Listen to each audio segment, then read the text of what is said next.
Hello everyone, welcome to commerce dictionary. कैसे हैं आप सब? Hope you all are doing great. So अभी पढ़ रहे हैं हम chapter number 1, that is nature and significance of management. हम पढ़ चुके हैं लास्ट ट्यूटोरियल्स में कैरेक्टरिस्टिक्स ऑफ मैनेजमेंट और अभी हम पढ़ने वाले हैं ऑब्जेक्टिव्स ऑफ मैनेजमेंट। तो आज से ये टॉपिक स्टार्ट हो रहा है। 3 ऑब्जेक्टिव्स हैं, organizational, social and personal objective. तो पहले हम एज यूजुअल सिंगल सिंगल मैं कवर करूंगी, ताकि अगर आपको केस स्टडी वाइज या लॉन्ग आंसर टाइप क्वेश्चंस में एक ऑब्जेक्टिव पूछ लिया जाए तो आप इजीली आंसर फ्रेम कर सकते हैं, आपके पास कंटेंट होगा लिखने के लिए। तो पहला ऑब्जेक्टिव है मैनेजमेंट का ऑर्गेनाइजेशनल ऑब्जेक्टिव्स। तो हम स्टार्ट करते हैं। अब देखिए, हम सबके ही कुछ ना कुछ ऑब्जेक्टिव्स हम सेट करते हैं लाइफ में। कोई ना कोई हमारे प्री डिटरमाइंड रिजल्ट्स होते हैं, फ्यूचर रिजल्ट्स होते हैं जिन्हें हमें अचीव करना होता है। हमने रिजल्ट के बारे में सोच लिया कि यार हमें ये बनना है, अब हम उसी की तरफ बढ़ जाते हैं। सारे हमारे प्लान्स, एक्शन सब उसी को पूरा करने में लग जाते हैं। तो हमारे किस टाइप का ऑब्जेक्टिव हो सकता है? समझिए, इनका ऑब्जेक्टिव है हमें कॉम्पिटिटिव एग्जाम क्लियर करना है, या कार खरीदनी है पेरेंट्स के लिए, या हमें फिट और हेल्दी होना है, या आजकल बहुत लोगों का गोल ऑब्जेक्टिव है, और या हमें 30 साल की उम्र से पहले ना सक्सेस अचीव करनी है लाइफ में, फिर हम रिटायर हो जाए, मस्त घूमे फिरे ऐश करें। तो हम सबके ही कुछ ना कुछ ये ऑब्जेक्टिव्स रहते हैं, और इनको पूरा करने के लिए कि हमें ये ऑब्जेक्टिव्स हमारे पूरे हो जाएं, उसके लिए ही हम सारे प्लान्स बनाते हैं, हमारे सारे एक्शंस होते हैं। कॉम्पिटिटिव एग्जाम क्लियर करना है तो हम खूब मेहनत करेंगे, हमें पढ़ाई कैसे करनी है, अपना टाइम मैनेज कैसे करना है, सब कुछ हम इस टाइप के प्लान्स बना लेते हैं। हमारी क्या स्ट्रैटेजी रहेगी, हमें कौन से टॉपिक्स पहले कवर करने हैं, ये सब कुछ हम सारे एक्शंस तैयार कर लेते हैं, प्लान्स तैयार कर लेते हैं, राइट। तो उस हिसाब से हम सब कुछ काम करते हैं अपना। अब हमारे ये ऑब्जेक्टिव्स तो रहते हैं, तो ये क्या सिर्फ हमें अफेक्ट करते हैं? नहीं, हमारी फैमिली भी इससे अफेक्ट होगी। आप कुछ अच्छा कर पाएंगे अपनी लाइफ में, अपना पर्सनल डेवलपमेंट कर पाएंगे, आप फाइनेंशियली अच्छे अगर लाइफ में ग्रो कर पाएंगे तो आपकी फैमिली भी उसी तरीके से ग्रो करेगी, डेवलप करेगी। आपके फ्रेंड्स भी आपको देख के इन्फ्लुएंस होंगे, मोटिवेट होंगे कुछ अच्छा करने के लिए अपनी लाइफ में। फिर entire society in which you live in, आप सोसाइटी में भी कुछ कंट्रीब्यूशन दे पाएंगे। सपोज आपने कॉम्पिटिटिव एग्जाम क्लियर किया, आप एक जॉब में गए हो, या आपने एक बिजनेस ही स्टार्ट करा, तो you will create many employment opportunities aside. तो इस तरीके से आप सोसाइटी के लिए भी कुछ कर पाएंगे, है ना। तो ये सारी जो ऑब्जेक्टिव्स होते हैं सिर्फ आप ही तक सीमित नहीं रहते हैं, आपके आजू बाजू जितने भी लोग हैं उनको भी हर एक डिसीजन आपके ऑब्जेक्टिव से लिया हुआ अफेक्ट करता ही करता है। सिमिलरली एक बिजनेस होता है। अब हर बिजनेस का भी मैनेजमेंट को कोई ना कोई ऑब्जेक्टिव डिसाइड करना होता है, ठीक है। जो ऑब्जेक्टिव्स मैनेजमेंट एक पर्टिकुलर बिजनेस को सरवाइव करने के लिए, ग्रो करने के लिए सेट करता है, एक पर्टिकुलर ऑर्गेनाइजेशन को चलाने के लिए, कुछ रिजल्ट्स अचीव करने के लिए जो मैनेजमेंट डिसाइड करता है, उसको बोलते हैं हम ऑर्गेनाइजेशनल ऑब्जेक्टिव्स। ओके, कुछ फ्यूचर रिजल्ट्स होते हैं। फ्यूचर रिजल्ट्स मतलब ऑब्जेक्टिव्स प्री डिटरमाइंड ऑब्जेक्टिव्स रहते हैं, रियलिस्टिक रहते हैं ये, जिन्हें हमें अचीव करना होता है। जैसे हमें इस साल 1 लाख का रेवेन्यू अर्न करना है, तो ये एक रियलिस्टिक प्री डिटरमाइंड हमारा सेट ऑब्जेक्टिव है कि हमें इस फिगर तक अपना रेवेन्यू अर्न करना है इस साल। तो ये हमारे कुछ फ्यूचर रिजल्ट्स होते हैं जिन्हें हमें अचीव करने होते हैं। और वो किस तरीके से अचीव करने होते हैं मैनेजमेंट को, हम अभी तक पढ़ते हुए आ रहे, इफेक्टिवली और एफिशिएंटली, मतलब पूरे के पूरे जितने हमारे रिसोर्सेज हैं वो मैक्सिमम यूटिलाइज हो जाएं इस ऑब्जेक्टिव को पूरा करने के लिए, और जो हमारा सेट ऑब्जेक्टिव है वो सेट टाइम पर कंप्लीट हो जाए। जो टाइम हमने चूज किया था, suppose end of the year तक हमें ये काम पूरा करना है, ऑर्गेनाइजेशन का इतना रेवेन्यू अर्न करना है, तो at the end of the year हमने वो रेवेन्यू उतना का उतना या उससे ज्यादा हमने अर्न कर लिया। तो इफेक्टिवली और एफिशिएंटली जो ऑब्जेक्टिव्स पूरे हो जाए, मैनेजमेंट को वो ऑब्जेक्टिव सेट करने चाहिए। ओके, अब ऑर्गेनाइजेशनल ऑब्जेक्टिव सेट करते हुए मैनेजमेंट को किन बातों को ध्यान में रखना चाहिए? उनको स्टेक होल्डर्स को ध्यान में रखना चाहिए। अब स्टेक होल्डर्स, ये कौन सी चिड़िया आ गए? स्टेक होल्डर्स वो लोग होते हैं जो हमारे बिजनेस से एसोसिएटेड रहते हैं, बिजनेस के सारे डिसीजंस, फंक्शंस, इन सारे लोगों को इफेक्ट करते हैं। जैसे कि हमारे एम्प्लॉयज हो गए, जो हमारे लिए काम कर रहे हैं, जो हमारे ऑर्गेनाइजेशन को रन कर रहे हैं, हमारा एक एक डिसीजन, मैनेजमेंट का एक एक डिसीजन, एक एक फंक्शन एम्प्लॉयज को इफेक्ट करेगा। हमारे कस्टमर्स जिनके लिए हम वो प्रोडक्ट और सर्विस क्रिएट कर रहे हैं, उनको देखकर भी, ध्यान में रखकर भी हमें अपना ऑर्गेनाइजेशन का ऑब्जेक्टिव रखना चाहिए। मैनेजमेंट को उनको ओवरलुक नहीं करना चाहिए, क्योंकि वही हमारा ऑर्गेनाइजेशन उन्हीं की वजह से मार्केट में सरवाइव कर रहा है। हमारे शेयर होल्डर्स जो अपना हार्ड अर्न मनी हमारी कंपनी में इन्वेस्ट कर रहे हैं, हमें उनका इंटरेस्ट भी ओवरलुक करके अपने ऑब्जेक्टिव सेट नहीं करने चाहिए। हमें उनका इंटरेस्ट भी ध्यान में रखकर ऑब्जेक्टिव्स मैनेजमेंट को, ऑर्गेनाइजेशन के सेट करने चाहिए, ताकि उनको ज़्यादा से ज़्यादा हम डिविडेंड दे पाए और वो फ्यूचर में और ज़्यादा हमारी कंपनी पर ट्रस्ट करें और ज़्यादा इन्वेस्ट करें। गवर्नमेंट टाइम पे गवर्नमेंट को टैक्सेस पे करें, और टाइम पर जो और सारे रूल्स, लॉज एंड रेगुलेशंस जो हैं गवर्नमेंट के, हम वो फॉलो करें, वो कहीं ना कहीं ब्रेक ना हो हमसे। इस तरीके से मैनेजमेंट को, गवर्नमेंट को भी दिमाग में रख के ऑर्गेनाइजेशनल ऑब्जेक्टिव सेट करने चाहिए। तो मैनेजमेंट को ऐसे ऑब्जेक्टिव सेट करने चाहिए जो स्टेक होल्डर्स का, जिसमें इंटरेस्ट भी हो पूरा का पूरा, और वो ऑब्जेक्टिव्स एफिशिएंटली और इफेक्टिवली अचीव भी हो जाए, यानी मैक्सिमम हम यूटिलाइजेशन कर पाए रिसोर्सेज का और कॉस्ट को कम कर पाए, और टाइम पे हमारे वो ऑब्जेक्टिव्स अचीव भी हो जाए। ओके, अब बेसिकली 3 तरीके के ऑर्गेनाइजेशनल ऑब्जेक्टिव्स होते हैं। पहला होता है हमारा survival, then profit, then growth. अब सर्वाइवल, अब एक मार्केट में आपकी इकलौता बिजनेस तो होगा नहीं जो एक तरीके का प्रोडक्ट बना रहा है या सर्विस प्रोवाइड कर रहा है। आप आज एक प्रोडक्ट या सर्विस इनोवेट करोगे या निकालोगे, तो अगले दिन 10 ब्रांड्स मार्केट में और आके खड़े हो जाएंगे आपको टक्कर देने के लिए। तो बेसिकली इस मार्केट में सरवाइव करना बहुत मुश्किल है। बहुत सारे थ्रेट्स हैं हमारे आजू बाजू, जैसे भाई साहब घिरे हुए ना इतने सारे शार्क से, वैसे ही ये सारे थ्रेट्स होते हैं, और ये एक ऑर्गेनाइजेशन है मान लीजिए, ठीक है।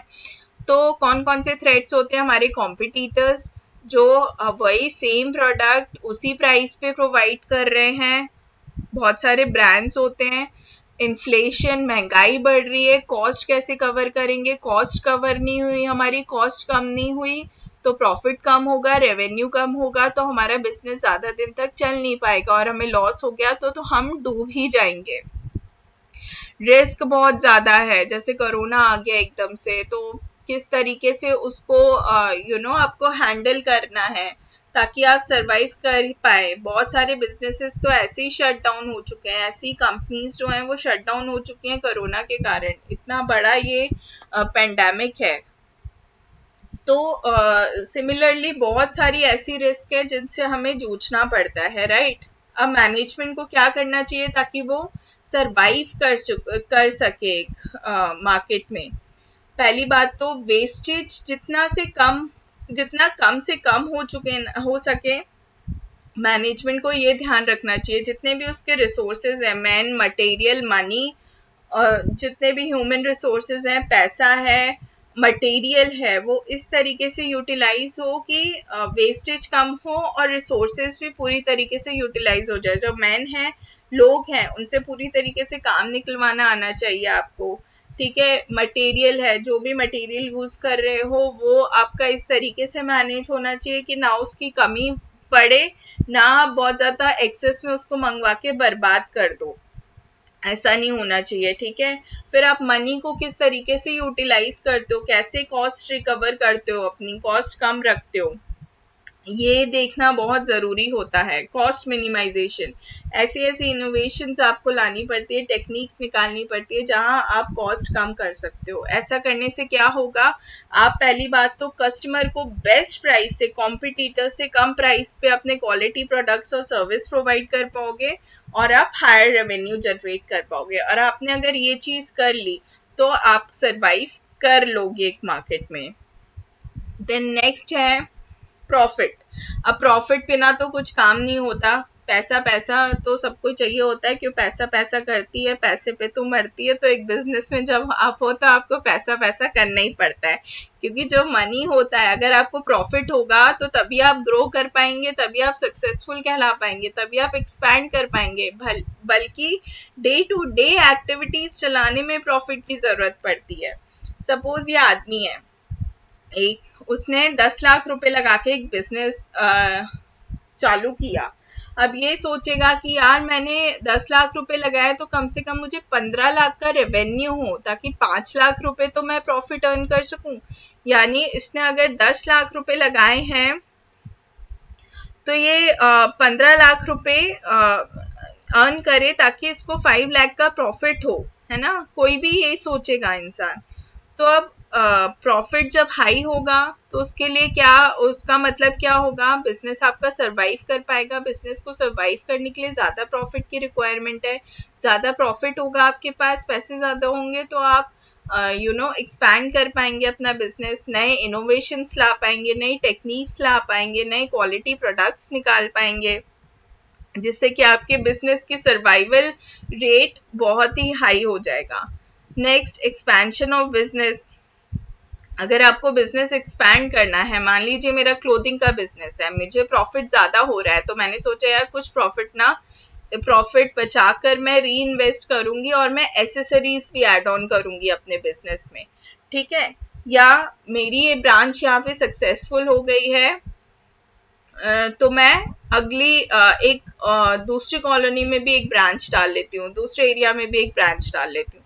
तो मैंने अपना बिजनेस एक्सपैंड कर लिया।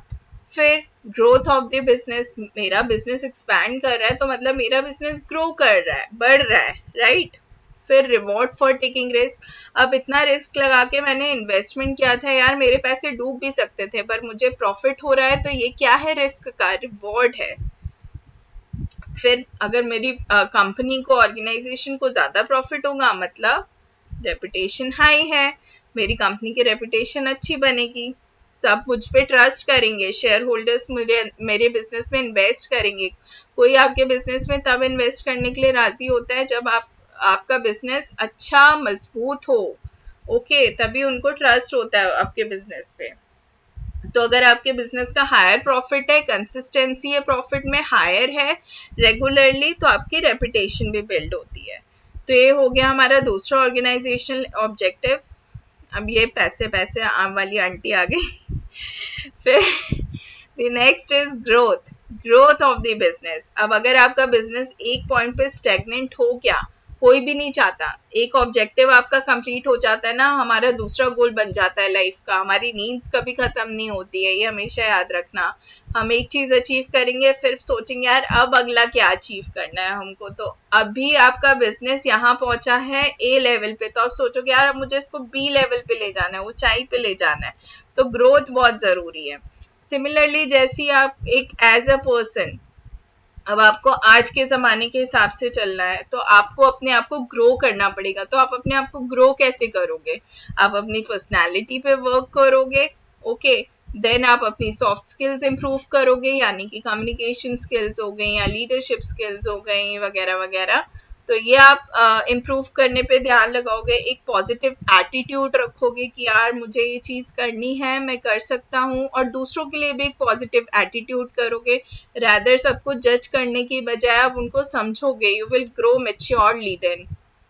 फिर जो भी आपके स्किल्स हैं, एक्सपर्टीज है, और जो भी करंट ट्रेंड में चल रहा है, इंडस्ट्री में जो करंट ट्रेंड है, आप सोचोगे यार मैं इन स्किल्स को एक्वायर करूँ, तो आप उन स्किल्स को मास्टर करोगे ताकि आप और अच्छे से अच्छा कर पाओ अपनी लाइफ में। तो इस तरीके से आपकी ग्रोथ होगी, आपको क्या मिलेगी, सक्सेस मिलेगी, ओके।